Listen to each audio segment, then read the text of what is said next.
जड़े business executive गभीर करजरे बुड़ी जाई से मुकुलिबार कौन बाट पाऊन था। महाजन मैंने सब वार्निंग देउथांती और सप्लायर मैंने निज निजर पेमेंट पर डिमांड कर तेणु व्यक्ति जनक पार्कर एक बेंच रे मुंडे हाथ दे बसी था कौन चमत्कार ही देवालिया हेबार बंचाई देव बोली भावुता। हठात जड़े वयस्क व्यक्ति सम्मुख में आविर्भाव है कहले मु जानीपरुछि तुम किसी असुविधार सम्मुखीन होइछ। तापर से व्यक्तिंकर संकट शुणिया पर वयस्क व्यक्ति कहले मते विश्वास कर मु तुमको निश्चय साहाय्य करिपरिबि। से व्यक्ति जनक नाम पचारि एक चेक रे लेखि चेक टी धराई दे कहले ए टंका नियो एवं ठीक एक वर्ष पर यही जगह ठीक यही समय मते पुणी फेरई देव। यापर वयस्क व्यक्ति जनक जेमिति आविर्भाव होइथिले ठीक सेमिति अंतर्ध्यान होइगले।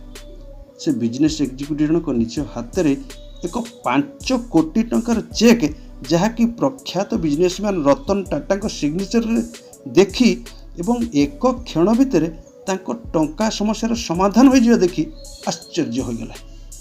मात्र से चेक टी एनकैश नक सुरक्षित रखी भाविले जे ऊपर वाला यह द्वारा मत एक बल और सुजोग देइछि जे मो बिजनेस को पुनः उज्जीवित करने को। तेणु से नूतन भाव व्यवसाय रे नेगोशिएशन और पेमेंट टर्म को एक्सटेंड करने द्वारा और किछि बड़ बड़ सेल्स को बंद करी किछि मास मध्य तांकर थिबा करज को मुक्त होबा सह अधिक प्रॉफिट मध्य करबा आरंभ कले।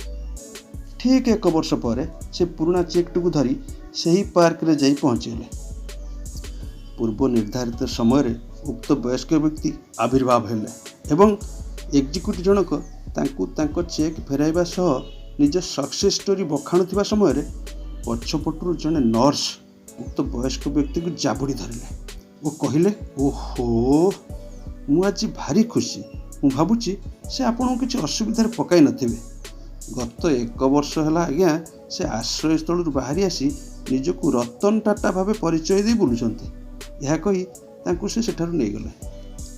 बिजनेस एग्जीक्यूटिव जनक आश्चर्य और काठ हो ठिया एवं भावुथांती हे भगवान यही चेक भरसा रे मु कोटी कोटी टंकार किणा बिका कथा दिया निया करी एक वर्ष धरी चलुछे।